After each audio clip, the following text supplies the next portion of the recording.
Shalom saudara yang dikasihi Tuhan. Pagi ini kita akan memulai kebaktian kita.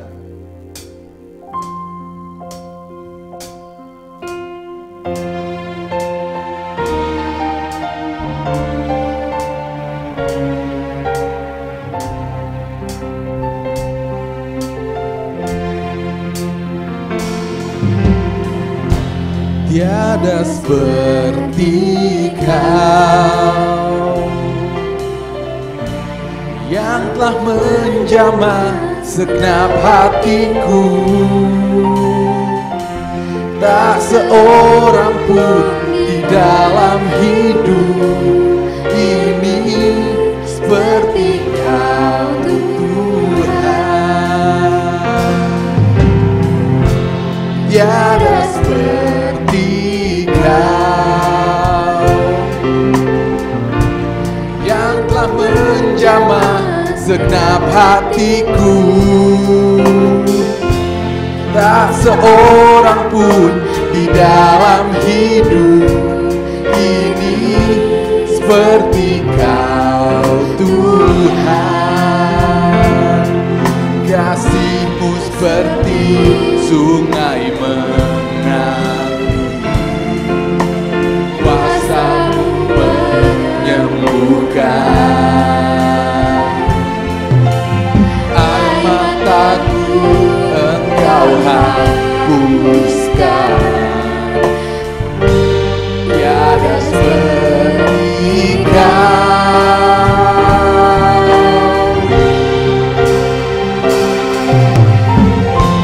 Tiada seperti Kau yang telah menjamah segenap hatiku. Tak seorang pun di dalam hidup ini seperti Kau Tuhan.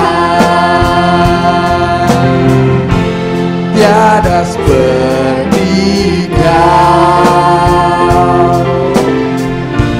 yang telah menjamah segenap hatiku. Tak seorang pun di dalam hidup ini seperti Kau Tuhan. Tak seorang pun di dalam hidup ini seperti Kau Tuhan. Tak seorang pun di dalam hidup ini seperti Kau Tuhan.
Bapa yang mengasihiku, tak kau pandang bentuk dan rupaku. Engkau mengasihiku dengan sepenuh hati, tak pernah sama seperti dunia ini. Engkau Bapa yang mengajarku melewati badai langit biru. Kau yang buatku terbang bagaikan raja wali, mengatasi segala pencobaan. Kau Bapa-Ku yang baik, mengerti bahasa tetesan air mata yang Kau biarkan ku berjalan sendirian. Sebab Kau Bapa-Ku yang baik, Kau sungguh baik.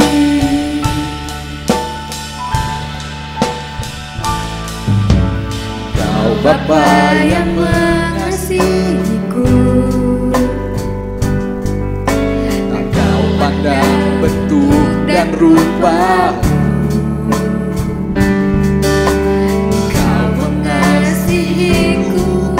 Dengan sepenuh hati, tak pernah sama seperti dunia ini. Kau Bapa yang mengajarku melewati badai langit biru. Kau yang buatku terbang bagaikan raja wali, mengatasi segala pencobaan. Kau Bapa-Ku yang baik, mengerti bahasa tetesan air mata, dan Kau biarkan ku berjalan sendirian. Sebab Kau Bapa-Ku yang baik, Kau Bapa-Ku yang baik, mengerti bahasa tetesan air mata, dan Kau biarkan ku berjalan sendirian. Sebab Kau Bapa-Ku yang baik, Kau sungguh baik. Kau sungguh baik. Kau sungguh baik.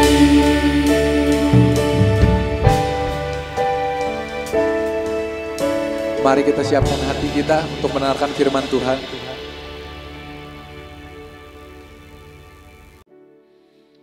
Shalom, selamat hari Minggu.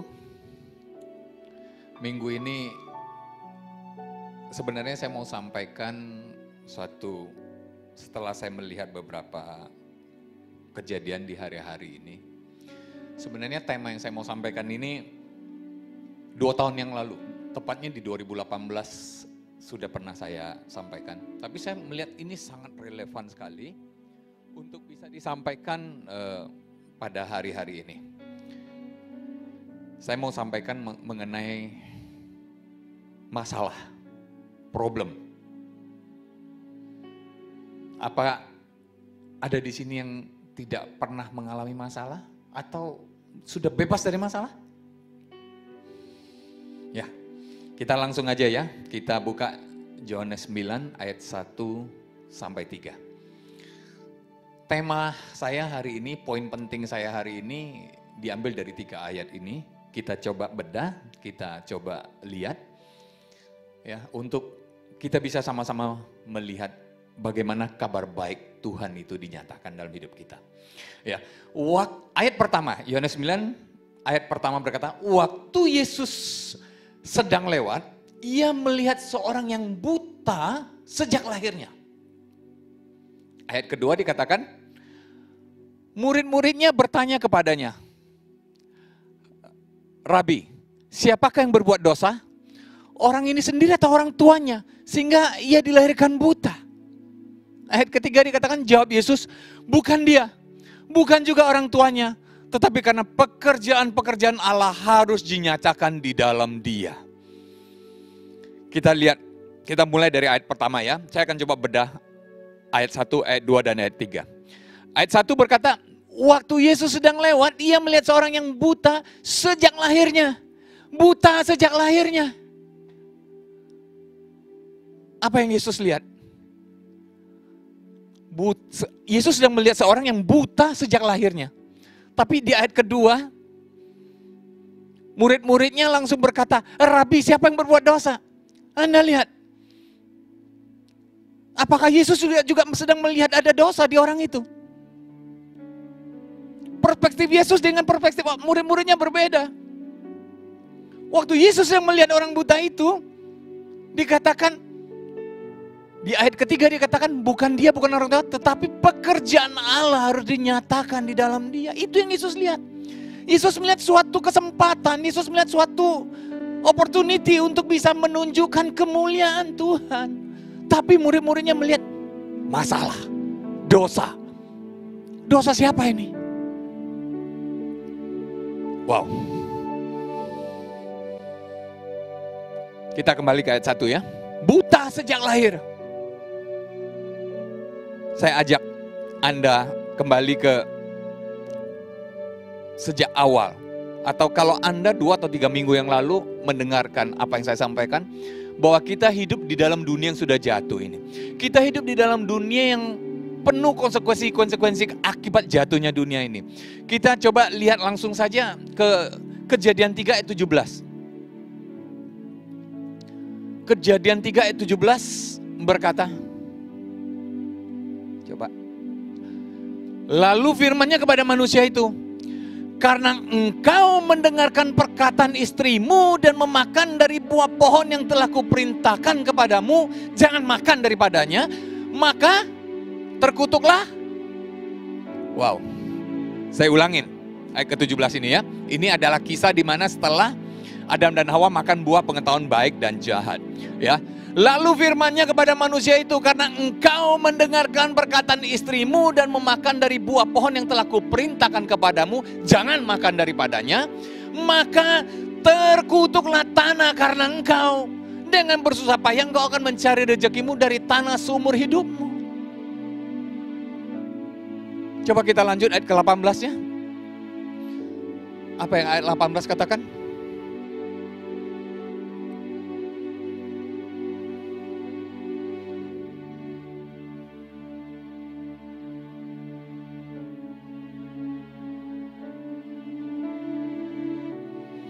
Semak duri dan rumput duri yang akan dihasilkannya bagimu.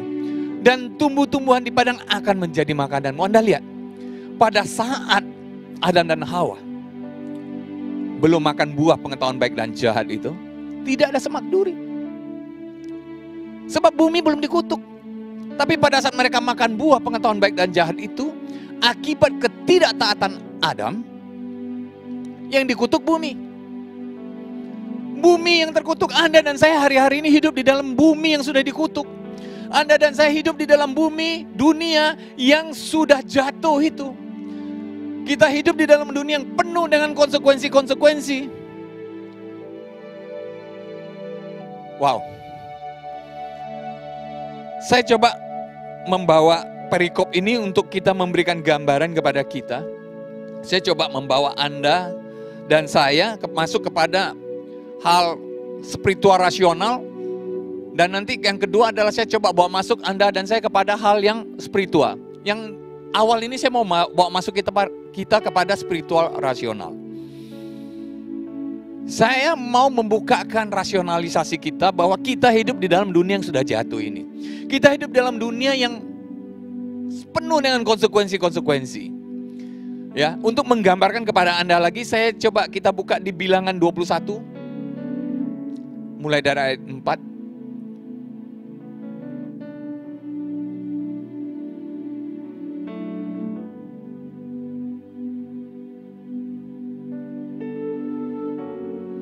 Ya, Bilangan 21 ayat 4. Setelah mereka berangkat dari Gunung Hor, ini bangsa Yahudi yang keluar dari tanah Mesir ya. Setelah mereka berangkat dari Gunung Hor berjalan ke arah Laut Teberau untuk mengelilingi tanah Edom, maka bangsa itu tidak dapat lagi menahan hati di tengah jalan. Ayat kelima. Lalu mereka berkata-kata melawan Allah dan Musa. Ya, lalu mereka berkata-kata melawan Allah dan Musa, mengapa kamu memimpin kami keluar dari Mesir supaya kami mati di padang gurun ini? Sebab di sini tidak ada roti, tidak ada air, dan akan makanan hambar ini kami telah muak. Anda lihat, apakah benar mereka tidak punya makanan, tidak punya minuman? Apakah benar itu? Nanti saya akan coba bukakan lagi ayatnya ya, untuk Anda dan saya bisa melihat. Tapi yang satu hal, saya mau bawa Anda kepada bangsa Yahudi ini berkata bahwa mengapa kamu memimpin kami keluar dari Mesir supaya kami mati di padang gurun ini? Sebab di sini tidak ada roti, tidak ada air. Padahal di sana jelas ada. Ya, buka di 1 Korintus 10 ayat 3 sampai 4. Nanti kita kembali ke bilangannya. Kita buka di 1 Korintus 10 ayat 3 sampai 4. Dikatakan mereka semua makan makanan rohani yang sama dan mereka semua minum minuman rohani yang sama, sebab mereka minum dari batu karang rohani yang mengikuti mereka, dan batu karang itu ialah Kristus. Kalau Anda membaca kisah Keluaran ini, ada dua kali diceritakan Musa memukul batu. Yang pertama kali Musa memukul batu sehingga keluar air, dan ternyata batu yang keluar air itu ngikutin mereka. Inilah di Korintus ini. Dikatakan batu itu ngikutin mereka. Jadi mereka makan dan minum. Mereka punya minuman. Cukup nggak minuman bagi mereka? Lebih daripada cukup. Kenapa saya bisa katakan gitu? Yuk, saya bawa lagi Anda masuk ke Keluaran 12. Saya bacakan ya.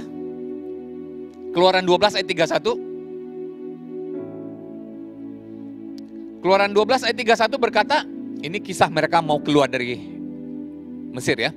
Lalu pada malam itu dipanggillah Musa dan Harun, katanya, bangunlah, keluarlah dari tengah-tengah bangsaku, baik kamu maupun orang Israel. Pergilah, beribadahlah kepada Tuhan seperti katamu itu. Lanjut. Bawalah juga kambing dombamu dan lembu sapimu seperti katamu itu. Tetapi pergilah dan pohonkanlah juga berkat bagiku. Ya, kambing domba, lembu sapi, bawa katanya. Ya, ayat 33. Orang Mesir itu juga mendesak dengan keras kepada bangsa itu, menyuruh bangsa itu pergi dengan segera dari negeri itu. Sebab kata mereka, nanti kami mati semuanya. Lanjut. Lalu bangsa itu mengangkat adonan sebelum diragi. Dengan tempat adonan mereka terbungkus dalam kainnya di atas bahunya. Orang Israel melakukan juga seperti kata Musa. Mereka meminta orang-orang Mesir barang-barang emas dan perak serta lain-lain, serta kain-kain. Dan Tuhan membuat orang Mesir bermurah hati terhadap bangsa itu sehingga memenuhi permintaan mereka. Demikianlah mereka merampasi orang Mesir itu. Kemudian berangkatlah orang Israel dari Ramses ke Sukot. Kira-kira 600.000 orang laki-laki berjalan kaki, tidak termasuk anak-anak. Bayangkan ya, banyak sekali orangnya. Lalu juga banyak orang dari berbagai-bagai bangsa turut dengan mereka. Ya, banyak orang bangsa lain yang ikut mereka. Lagi sangat banyak ternak kambing, domba, dan lembu sapi. Wow. Jadi, waktu bangsa Yahudi keluar dari tanah Mesir, mereka bukan cuma keluar dengan bangsa itu. Mereka bawa juga kambing, domba, dan lembu sapi. Sepanjang perjalanan di padang gurun mereka ada kambing, domba, dan lembu sapi. Kalau tidak ada air yang cukup, nggak mungkin ternak mereka bisa hidup. Di sini kita bisa lihat, sebenarnya bukan masalah air, bukan masalah minuman, bukan masalah makanan. Kita balik ke Bilangan 21 tadi, ayat 4 dan 5-nya. sebenarnya bukan masalah minum dan makan. Tapi hanya masalah bagaimana orang Yahudi itu melihat seakan-akan ini suatu masalah yang besar di mata mereka. Berapa banyak di antara kita yang sebenarnya masalah kecil tapi kita menjadi begitu besar dalam hidup kita. Contoh beberapa, saya yakin banyak di antara Anda dan saya ngalami waktu Anda remaja, lalu jatuh cinta dengan seorang, yang pria dengan wanita, yang wanita dengan pria, lalu cintanya patah hati katanya, nggak kesampaian. Apa yang terjadi? Wah, seakan-akan dunia remuk, seakan-akan dunia mau kiamat. Bahkan mungkin mau bunuh diri dia. Masalah itu menjadi begitu besar di matanya. Atau orang kerja, bersaing untuk mencapai suatu posisi tertentu. Bekerja keras mencapai posisi tertentu. Lalu tiba-tiba pada harinya, saingan dia yang dia tidak suka orangnya yang mendudukin posisi itu. Kira-kira hancur gak buat dia? Dia merasa dunia kiamat buat dia. Dia merasa masalah dia begitu besar. Inilah bangsa Yahudi. Pada saat itu mereka hanya bosan dengan makanan mana itu. Lalu mereka mulai melihat masalah begitu besar, mereka melawan. Ya, ayat kelima coba kita tampilkan lagi ayat kelima, bilangan 21. Lalu mereka berkata-kata melawan Allah dan Musa, mengapa kamu memimpin kami keluar dari Mesir? Supaya kami mati. Lihat, mereka melawan Allah, melawan Musa. Hanya karena masalah yang menurut mereka kayaknya besar. Wow, berapa banyak Anda dan saya sering ketemu masalah, lalu kita merasa masalah begitu besar. Apalagi masalah itu kita gagal. Lalu, wah, ini coba saya buka untuk kita bisa sama-sama sadarin itu. Ya, ayat ke-6, karena mereka melawan kepada Tuhan dan Musa. Mereka mengatakan akan makanan ini kami sudah muak. Mereka seakan-akan sedang berkata, lepaskan perlindungan tanganmu Tuhan. Ya, ayat bilangan 21 ayat ke-6 katakan, lalu Tuhan menyuruh ular-ular tedung ke antara bangsa itu yang membagut mereka, sehingga banyak orang dari orang Israel yang mati. Ayat 7. Kemudian datanglah bangsa itu mendapatkan Musa dan berkata, kami telah berdosa sebab kami berkata-kata melawan Tuhan dan engkau. Berdoalah kepada Tuhan supaya dijauhkannya ular-ular itu daripada kami. Lalu Musa berdoa untuk bangsa itu. Berapa banyak kita datang, kalau kita punya masalah, kita datang kepada Tuhan. Lalu kita bilang, Tuhan jauhkanlah masalah ini daripadaku. Tuhan buanglah masalah ini daripadaku. Tuhan masalah ini kenapa terjadi atas diriku. Tuhan kenapa bukan orang lain tapi aku yang mengalami masalah. Kita kepengennya masalah itu hilang dari kita. Sama persis. Lalu mereka datang kepada Musa, minta mereka berdoa kepada Tuhan. Doanya apa? Mereka minta doanya supaya dijauhkannya ular-ular itu daripada kami. Supaya dibuanglah ular-ular itu daripada kami. Tapi waktu Musa datang berdoa kepada Tuhan, apa kata Tuhan? Maka berfirmanlah Tuhan. Ayat ke-8 dikatakan, maka berfirmanlah Tuhan kepada Musa, buatlah ular tedung dan taruhlah itu pada sebuah tiang, maka setiap orang yang terpagut jika ia melihatnya akan tetap hidup. Wow. Waktu bangsa Yahudi datang kepada Musa untuk supaya didoakan, ular ini buang deh. Tapi apa yang terjadi? Apakah ular itu dibuang Tuhan dari mereka? Tidak. Tapi Tuhan berkata kepada Musa, buat ular tedung, taruh pada sebuah tiang, maka setiap orang yang terpagut jika melihatnya akan tetap hidup. Ular tetap ada, menggigit. Bagi yang tergigit, lihat saja kepada ular yang sedang dinaikkan, maka dia akan tetap hidup. Bagi Anda dan saya yang pernah melihat lambang apotik, tiang dengan ular, ya, ide itu diambil dari Perjanjian Lama. Ada tiang, ada ular, obat untuk orang sakit. Ya, kita lanjut ayat ke 9. Lalu Musa membuat ular tembaga dan menaruhnya pada tiang. Yang dibuat apa? Ular tembaga. Ditaruh pada sebuah tiang. Jika seseorang dipagut ular dan ia memandang kepada ular tembaga itu, tetaplah ia hidup. Ayat ke-10. Kemudian berangkatlah orang Israel lalu berkemah di Obot. Artinya apa? Selesai. Problemnya ularnya ada? Tetap ada. Tapi bagi yang tergigit sekarang udah gak masalah. Mereka balik melihat kepada ular tembaga yang dinaikkan di atas tiang. Kita balik ke ayat 9 sebentar. Musa membuat ular tembaga dan menaruhnya pada tiang. Pertanyaan saya, kenapa tiang? Kenapa ular ya? Bukankah ular itu lambang si jahat? Bukankah ular itu lambang dikutuk? Ya. Yesus, ini adalah perlambangan Yesus. Ular tembaga ini adalah perlambangan Yesus. Ular, yaitu binatang yang terkutuk. Dia yang tidak mengenal kutuk menjadi terkutuk untuk Anda dan saya, menggantikan Anda dan saya. Itulah kenapa ular ditaruh di atas tiang. Dia menjadi terkutuk karena Anda dan saya. Lalu kenapa tembaga? Kalau Anda pelajarin di dalam teologi kekristenan, tembaga itu lambang simbol daripada penghukuman. Jadi ular, yaitu yang terkutuk di atas tiang dan di tembaga, itu adalah dihukum. Jadi ular yang menjadi terkutuk dan dihukum. Ini adalah tipologi Yesus. Sehingga pada saat Anda melihat kepada tiang, melihat kepada ular tembaga itu, Anda menjadi hidup katanya. Walaupun digigit ular.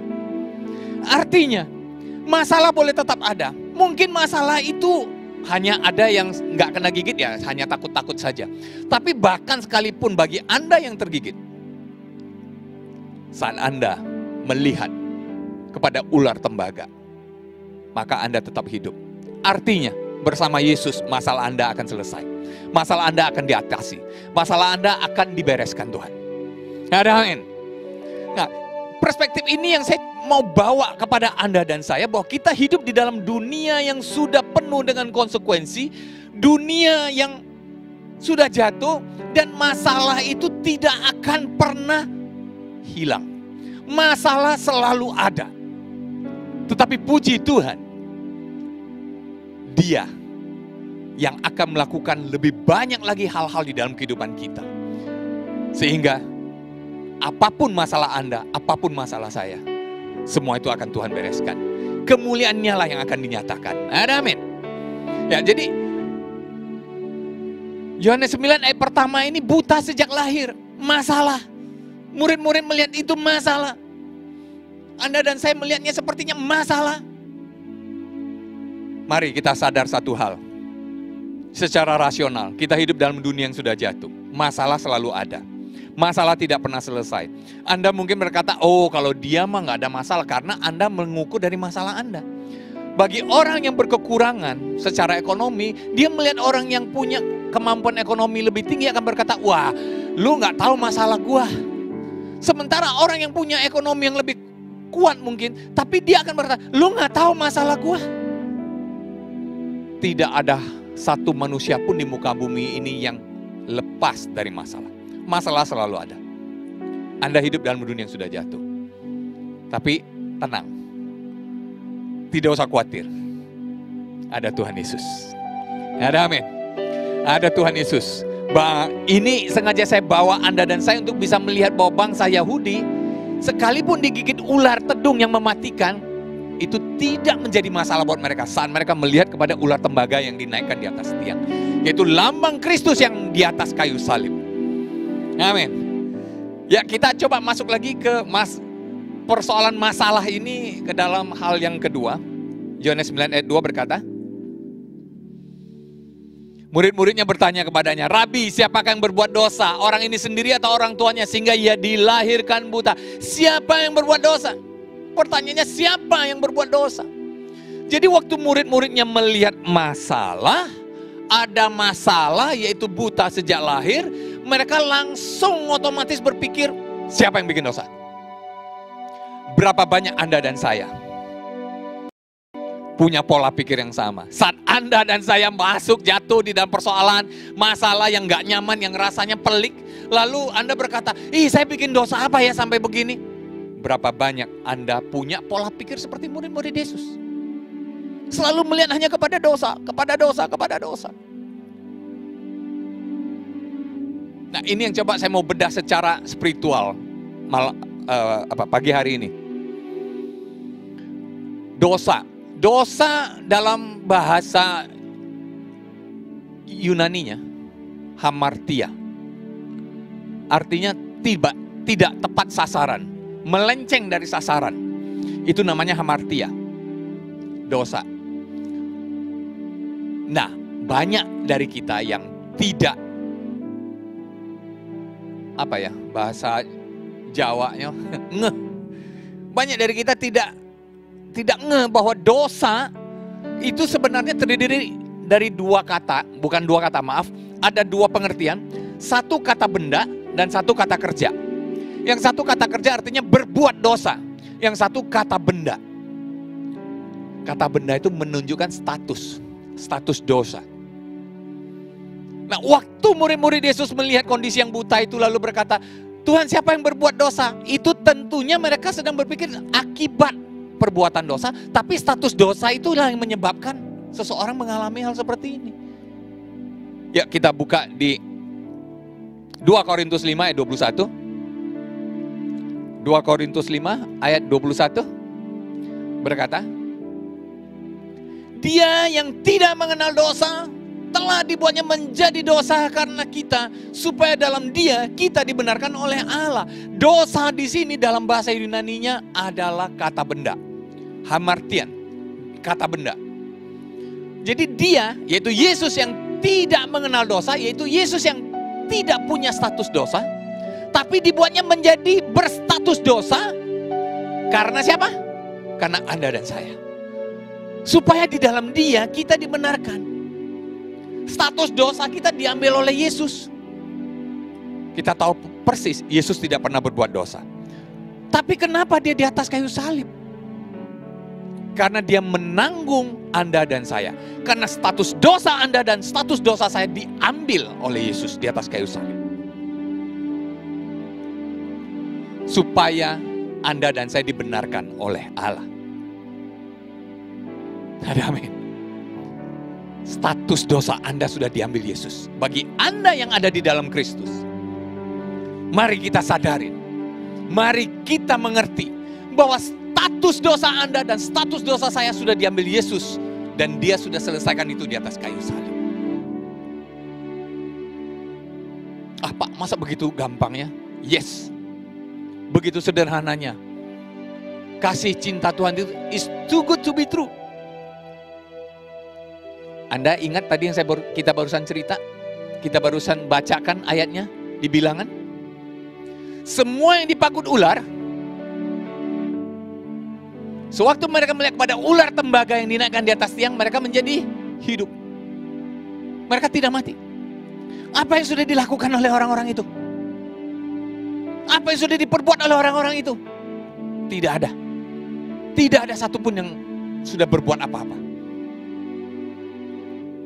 Tapi saat mereka melihat kepada ular tembaga di atas tiang, pada saat Anda dan saya percaya, pada saat Anda dan saya mengerti akan Kristus yang sudah menanggung status dosa Anda akan hidup. Apa yang Anda lakukan? Anda tidak lakukan apa-apa. Bangsa Yahudi juga nggak lakukan apa-apa. Mereka pada saat pertama kali melawan kepada Tuhan, lalu digigit ular, mereka mati. Tapi begitu ular dinaikkan, sekalipun sekarang digigit ular, mereka tinggal melihat kepada ular tembaga dan mereka hidup. Sebegitu gampangnya. Status dosa Anda dan status dosa saya sudah diambil Tuhan. Itu yang harus kita mengerti. Ya. Saya bawa Anda kepada Roma 5 ayat 6. Roma 5 ayat 6 berkata, karena waktu kita masih lemah, Kristus telah mati untuk kita. orang-orang durhaka pada waktu yang ditentukan oleh Allah. Ya, pada waktu kita lemah, Kristus sudah mati untuk kita, orang-orang durhaka pada waktu yang ditentukan oleh Allah. Ayat ke-7.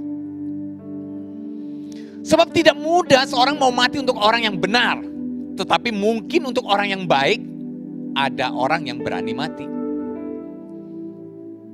Lanjut. Akan tetapi Allah menunjukkan kasih-Nya kepada kita oleh karena Kristus telah mati untuk kita ketika kita masih berdosa. Ayat ke-9. Lebih-lebih karena kita sekarang telah dibenarkan oleh darah-Nya, kita pasti akan diselamatkan dari murka Allah. Kembali ke ayat ke-8 dulu.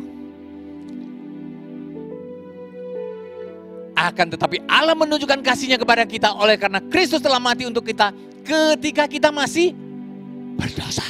Ketika kita masih berstatus dosa. Yesus sudah mau mati untuk Anda dan saya. Apa yang sudah Anda dan saya lakukan? Tidak ada. 2000 tahun yang lalu dia sudah mati untuk Anda dan saya. Apa yang sudah saya lakukan? Tidak ada. Tapi status dosa saya sudah diambil dia. Ayat ke-9. Pada saat saya ngerti, pada saat saya tahu, pada saat saya melihat, wah, status dosaku sudah diambil Tuhan.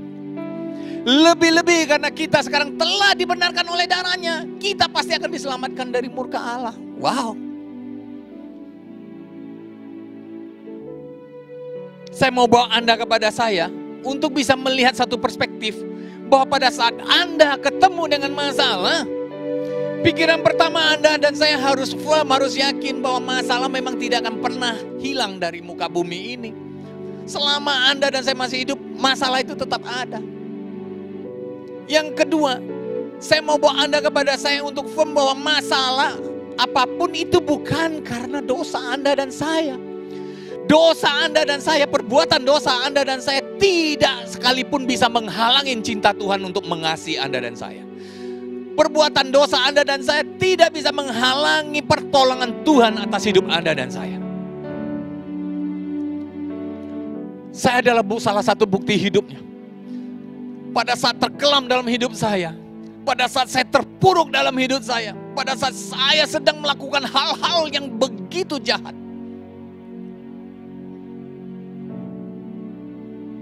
cinta Tuhanlah yang menemukan saya. Dialah yang mengangkat saya. Dialah yang menemukan saya. Sehingga saya bisa berdiri di hadapan saudara hari-hari ini. Bukan karena saya yang mau berbalik mencari dia, bukan. Tidak ada sedikit pun niat untuk mencari dia. Pada saat saya masih terpuruk, dia datang, dia lihat, dia angkat saya. Dia peluk saya. Saya menikmati cintanya. Dan pada saat itu, saya mengalami apa yang ayat ini katakan. Yohanes 1 ayat 12 berkata, tetapi semua orang yang menerimanya diberinya kuasa supaya menjadi anak-anak Allah, yaitu mereka yang percaya dalam namanya. Saya yang menerima dia diberinya kuasa untuk menjadi anak-anak Allah. Apa itu anak-anak Allah? Anak-anak Allah tidak melakukan perbuatan-perbuatan yang tidak menyenangkan hati Bapaknya. Saya diberi kuasa untuk bisa melakukan itu. Anda juga diberi kuasa untuk bisa melakukan itu. Jadi yang pertama adalah status dosa Anda dulu dibereskan. Sewaktu Anda tahu status dosa Anda dibereskan, sewaktu Anda mengerti bahwa status dosa Anda dibereskan, tidak bisa tidak, Anda akan menjadi anak-anak Allah yang melakukan perbuatan-perbuatan sebagai anak-anak Allah. Apa ada orang kaya yang menyolong makanan? Secara normal ya, kita cerita. Tidak mungkin ada kan? Kenapa? Karena dia punya uang untuk membeli. Nggak mungkin dia mencuri makanan. Secara normal orang kaya kan begitu. Ada nggak orang kaya yang tetap mencuri makanan? Ada. Orang kaya yang tidak ngerti bahwa dia kaya. Orang kaya yang tidak tahu bahwa dia punya duit. Pada saat lapar, dia punya duit tapi dia nggak tahu dia punya duit. Efeknya dia mencuri. Anda dan saya, kalau Anda tahu status Anda bukan orang berdosa lagi, status Anda akan diberi kuasa untuk melakukan perbuatan-perbuatan yang menunjukkan Anda anak-anak Allah. Pada saat Anda dan saya mengerti, tidak bisa tidak, Anda pasti melakukan perbuatan-perbuatan yang menunjukkan, itu loh anak Allah. Oh, itu loh anak Allah. Ada amin. Jadi malam hari ini saya mau bawa Anda dan saya kepada bahwa hidup dalam dunia yang penuh dengan masalah ini. Apalagi hari-hari ini, di era COVID-19 ini, di era yang tidak ada satu orang pun, baik orang yang status ekonomi lemah, sedang, kuat sekalipun, tidak ada satu pun yang tidak punya masalah hari-hari ini. Semua punya masalah. Puji Tuhan. Mari kita lihat bahwa kita hidup dalam dunia yang penuh dengan masalah. Tapi lebih puji Tuhan lagi, kita tahu bahwa Tuhan sudah mati untuk kita. Pada waktu kita ketemu masalah, apapun masalah Anda dan saya harus firm bahwa itu tidak menghalangin. Masalah itu tidak menghalangin Tuhan menolong Anda. Jangan membesar-besarkan masalah. Sekalipun ada masalah yang kelihatan cukup pelik, sangat mendasar untuk Anda. Mari kita lihat kepada Tuhan. Saya berkata begini bukan berarti saya nggak punya masalah. Saya berkata begini bukan berarti saya tidak punya masalah yang pelik. Mungkin Anda berkata, Bapak nggak tahu masalah saya bagaimana besarnya. Anda nggak tahu bagaimana masalah saya, seberapa kritisnya masalah saya. Saya mau kasih tahu Anda, hari-hari ini saya juga punya masalah-masalah yang kritis. Tapi puji Tuhan, waktu saya tahu status saya sudah dibereskan Tuhan. Saya sudah menjadi anak-anak Allah. Waktu saya tahu Dia kasihnya yang tak pernah habis-habisnya untuk saya. Yang sekalipun saya tidak pernah melakukan satu hal apapun untuk Dia, tapi Dia tetap lakukan untuk saya. Waktu saya firm dengan itu semua, saya bisa berjalan dengan tenang. Ada amin. Ayat ketiga daripada Yohanes 9 berkata, jawab Yesus, bukan dia, bukan juga orang tuanya, tetapi karena pekerjaan-pekerjaan Allah harus dinyatakan di dalam dia. Wow. Waktu Yesus melihat orang buta sejak lahir, Dia melihat suatu opportunity, Dia melihat suatu kesempatan, pekerjaan Allah dinyatakan di dalam dia. Waktu Anda dan saya ketemu masalah, sebenarnya Tuhan sedang melihat, ini ada kesempatan untuk aku menunjukkan pekerjaanku yang mulia, kata Tuhan. Mari kita lihat itu. Saya bawa Anda dan saya kepada 2 Tawarik 20. 2 Tawarik 20.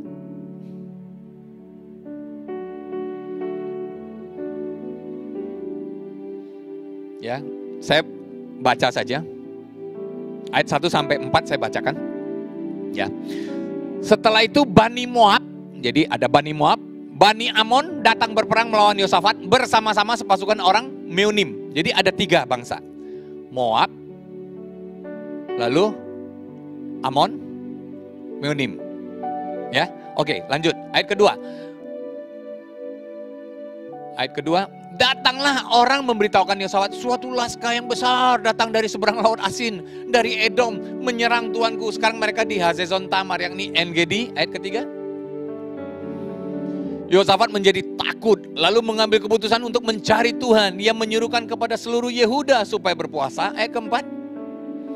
Dan Yehuda berkumpul untuk meminta pertolongan dari Tuhan. Mereka datang dari semua kota Yehuda dan untuk mencari Tuhan. Jadi kita lihat, di zamannya Yosafat, ada Bani Amon, Bani Moab, 2 suku bangsa, ditambah orang-orang Meunim.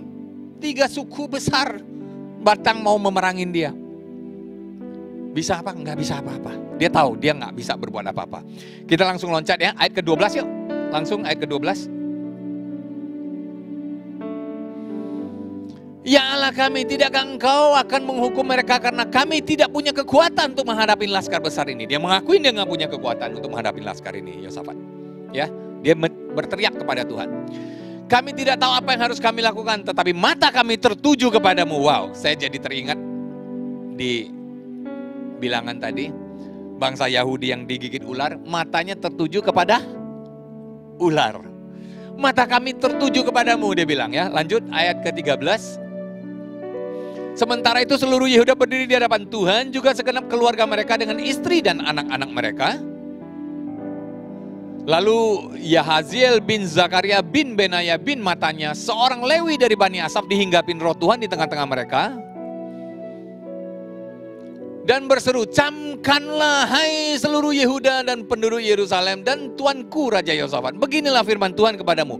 Janganlah kamu takut dan terkejut karena laskar yang besar ini. Sebab bukan kamu yang akan berperang, melainkan Allah. Saya ulangin ayat ke-15b ini ya. Janganlah kamu takut dan terkejut sebab laskar yang besar ini. Sebab bukan kamu yang akan berperang, melainkan Allah. Kita bikin note di ayat 15b ini, nanti akan kita tampilkan kembali. Ya, lanjut ayat ke-16. Besok haruslah kamu turun menyerang mereka. Besok haruslah kamu turun menyerang mereka. Mereka akan mendaki pendakian Ziz, dan kamu akan mendapati mereka di ujung lembah, di muka padang gurun Yeruel. Ayat 17. Dalam peperangan ini tidak usah kamu bingung ya. Balik sebentar ya, ayat 16. Ya, besok haruslah kamu turun menyerang. Artinya suruh pergi menyerang. Ya, lalu ayat ke-17. Dalam peperangan ini tidak usah kamu bertempur. Nah, bingung deh. Oke, kita lanjut dulu. Nanti saya akan bawa Anda kepada saya. Hai Yehuda dan Yerusalem, tinggallah berdiri di tempatmu dan lihatlah bagaimana Tuhan memberikan kemenangan kepadamu. Janganlah kamu takut dan terkejut. Majulah besok menghadapi mereka. Tuhan akan menyertai kamu. Haleluya. Lanjut yuk, kita langsung ke ayat 21. Setelah ia berunding dengan rakyat, ia mengangkat orang-orang yang akan menyanyi nyanyian untuk Tuhan dan memuji Tuhan dalam pakaian kudus yang semarak pada waktu mereka keluar dari muka orang-orang bersenjata, sambil berkata, nyanyikanlah nyanyian syukur bagi Tuhan bahwasanya untuk selama-lamanya kasih setianya. Ayat 22. Ketika mereka mulai bersorak-sorai dan menyanyikan nyanyian pujian, dibuat Tuhanlah penghadangan terhadap Bani Amon dan Moab dan orang-orang dari pegunungan Seir yang hendak menyerang Yehuda, sehingga mereka terpukul kalah. Yang terpukul kalah siapa? Musuh-musuh Yahudi, musuh-musuh Israel. Ya, lanjut ayat 24. Ketika orang Yehuda tiba, jadi ini belum berperang nih, orang Yahudinya belum berperang nih. Ya, ketika orang Yehuda tiba di tempat peninjauan di padang gurun, mereka menengok ke tempat laskar itu, tampaklah semua telah menjadi bangkai berhantaran di tanah, tidak ada yang terluput. Ayat 25. Lalu Yosafat dan orang-orang turun untuk menjara barang-barang mereka, untuk menemukan banyak ternak, harta milik, pakaian dan barang-barang berharga. Yang mereka rampas itu lebih banyak daripada yang dapat dibawa. 3 hari lamanya mereka menjara barang-barang itu karena begitu banyaknya. Wow. Saya nggak fokus di ayat 25. Saya mau bawa Anda untuk melihat kepada ayat 21. Ayat 21. Di bagian B dikatakan, nyanyikanlah nyanyian syukur bagi Tuhan. Bahwasanya untuk selama-lamanya kasih setianya. Nyanyikanlah nyanyian syukur kepada Tuhan. Artinya, Anda hanya bisa menaikkan nyanyian syukur kalau Anda mengerti Tuhan mengasihi Anda. Kalau Anda hanya bisa naikkan nyanyian syukur kalau Anda menikmati kasih Tuhan buat Anda. Kalau tidak, nyanyian syukur yang Anda naikkan itu hanya lip service. Nyanyian syukur yang Anda naikkan itu hanya sekedar mantra. Tapi waktu Anda mengerti, pada waktu Anda menikmati kasih Dia yang tak pernah habis-habisnya itu untuk Anda dan saya. Dimana tadi kita katakan, pada saat Anda masih berdosa, pada saat Anda masih belum berbuat apa-apa, Dia sudah mau mati untuk Anda dan saya. Kalau Anda dan saya bisa mengerti begitu besar kasih Dia atas kita. Dan Anda bisa menikmati cinta Dia atas hidup Anda. Sehingga Anda bisa berdamai. Maka Anda bisa naikkan nyanyian puji syukur buat Tuhan. Karena berterima kasih untuk Dia. Bahwasanya untuk selama-lamanya kasih setianya. Ada amin. pada saat Anda mengerti akan hal itu, pada saat Anda menyadari, pada saat Anda menikmati cinta Tuhan, pada saat Anda naikkan pujian syukur, oh Tuhan kau baik, kau sangat baik. Kita naik lagi ke ayat 17. Pada saat Anda naikkan pujian syukur, pada saat Anda mengatakan menikmati Tuhan mengasihi Anda selama-lamanya. Dalam peperangan ini tidak usah kamu bertempur. Hai anak-anak Tuhan, tinggallah berdiri di tempatmu dan lihatlah bagaimana Tuhan memberikan kemenangan kepadamu. Janganlah kamu takut dan terkejut. Majulah besok menghadapi mereka. Tuhan akan menyertai kamu. Artinya apa? Dalam peperangan ini Anda dan saya itu nggak bertempur.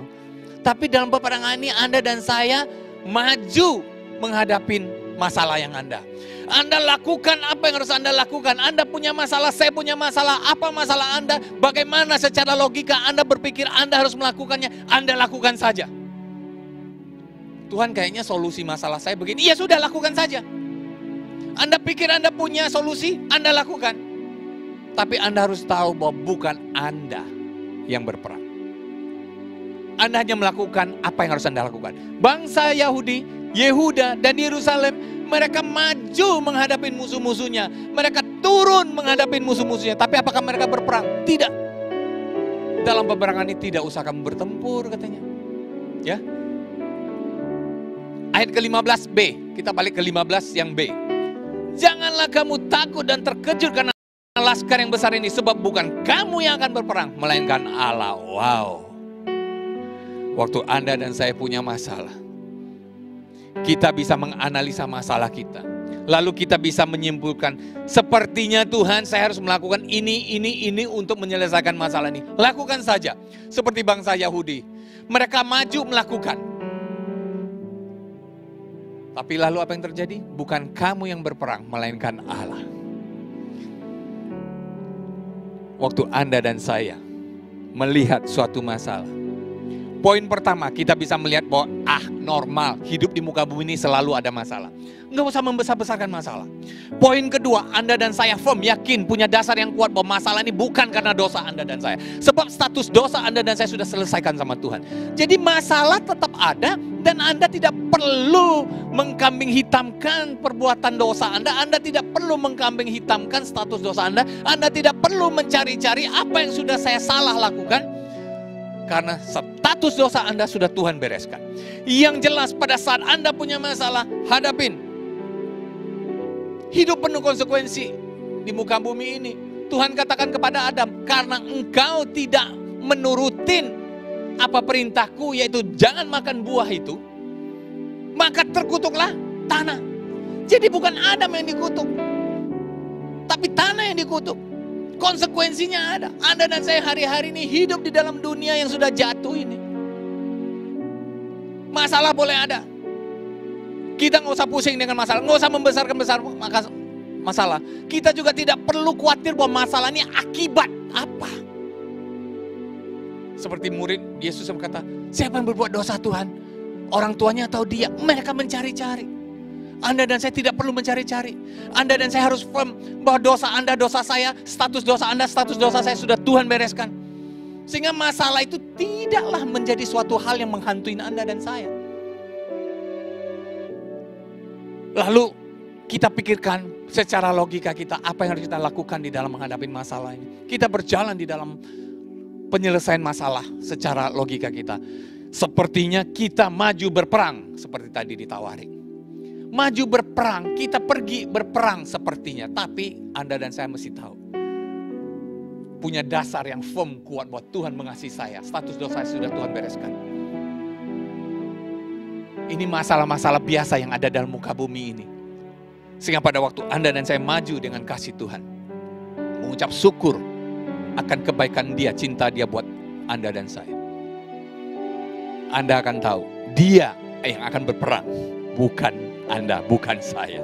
Tapi Dia yang akan berperang. Tahu-tahu Anda cuman maju ke tempat, sampai di tempatnya, orang Moab, orang Amon sudah saling berperang sendiri. Mereka berbunuh-bunuhan dengan orang Meunim. Dan mereka mati semua tanpa perlu kita capek-capek. Pada waktu Anda menghadapi masalah itu, tahu-tahu, solusinya kok begitu gampang selesai. kemuliaan Tuhan dinyatakan. Ada amin. Wow. Hari-hari ini mungkin kita sering akhir-akhir ini sering mendengar kata-kata kita akan hidup di dalam new normal katanya. Apa itu new normal? Ya, COVID nggak pernah akan hilang mungkin dalam 1-2 tahun ini. Menunggu vaksin dan obat yang belum ditemukan. Tapi kita nggak bisa berdiam diri dalam rumah saja. Anda dan saya harus hidup dengan mengerti bahwa oke, COVID ini memang ada. Konsekuensi dunia ini memang ada. Anda melakukan pakai masker, saya juga pakai masker. Saya datang tadi juga pakai masker. Anda pakai masker, Anda cuci tangan. Karena itu yang kita tahu secara logika, itu yang bisa dan harus kita lakukan. Ya kita lakukan. Tapi kita punya dasar firm yang penting bahwa Anda dan saya orang-orang yang dikasihi Tuhan. Anda dan saya orang-orang yang dicintai Tuhan begitu luar biasa. Pada saat kita punya masalah, Tuhan melihat itu sebagai ini kesempatan untuk aku bisa menunjukkan kemuliaanku, kata Tuhan. Kalau kita punya modal seperti itu, kalau kita sadar seperti itu, wow. Kita benar-benar bisa rest di dalam Tuhan. Kita bisa berjalan di dalam kehidupan bersama Tuhan, mengiring Tuhan dengan begitu indah. Ya, kita buka 2-3 ayat terakhir ya. Roma 8 ayat 31. Sebab itu apakah yang akan kita katakan tentang semuanya itu? Jika Allah di pihak kita, siapakah yang melawan kita? Wow. Allah di pihak Anda. Allah di pihak saya. Siapa yang mau melawan kita? Masalah apa yang mau melawan kita? Saya tambahin 1 ayat lagi. Yakobus 1 ayat 17.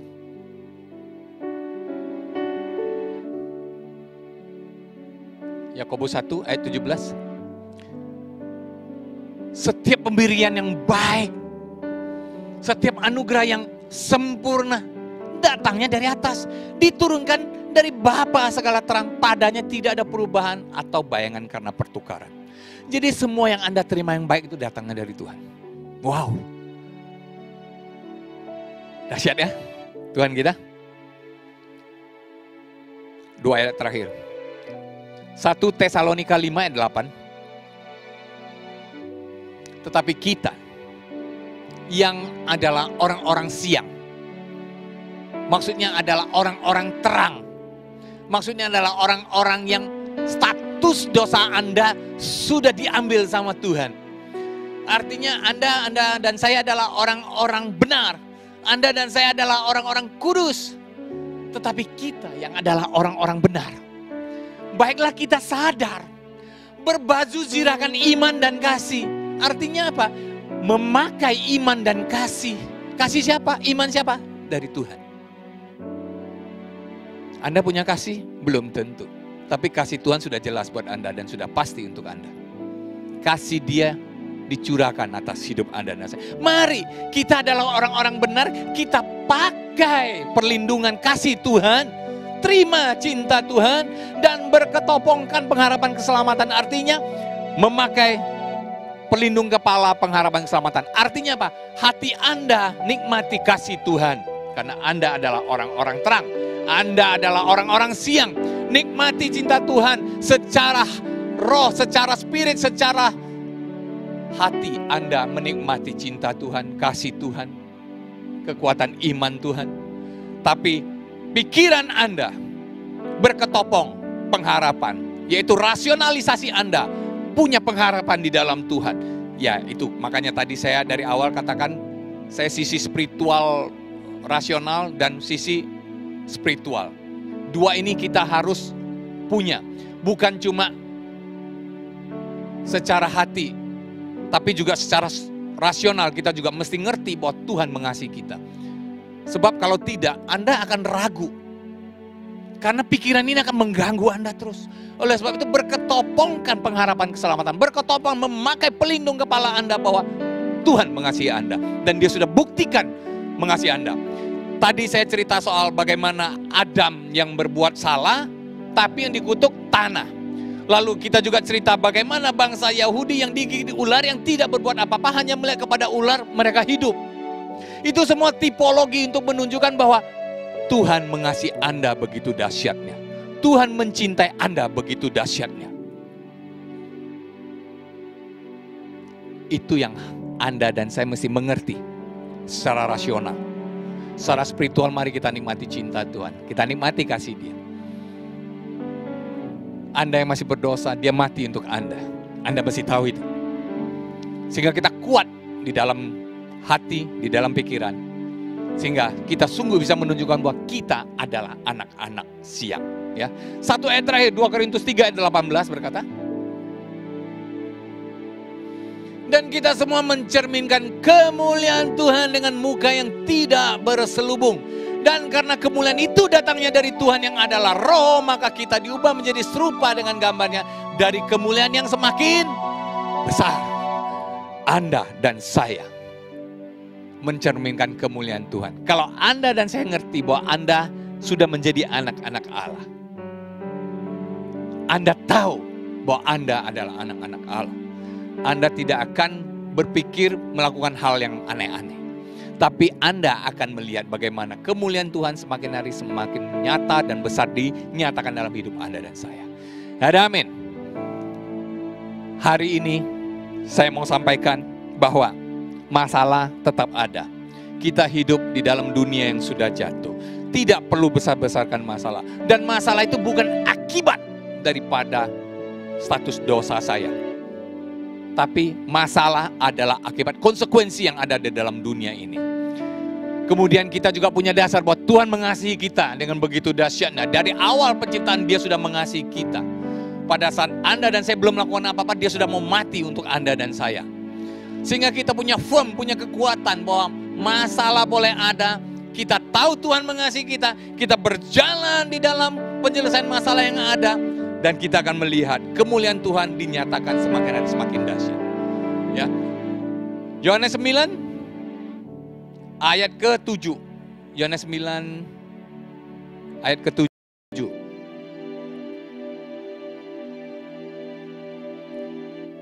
Yang tadi kita di awal katakan ayat 1 sampai 3, orang buta sejak lahirnya ya.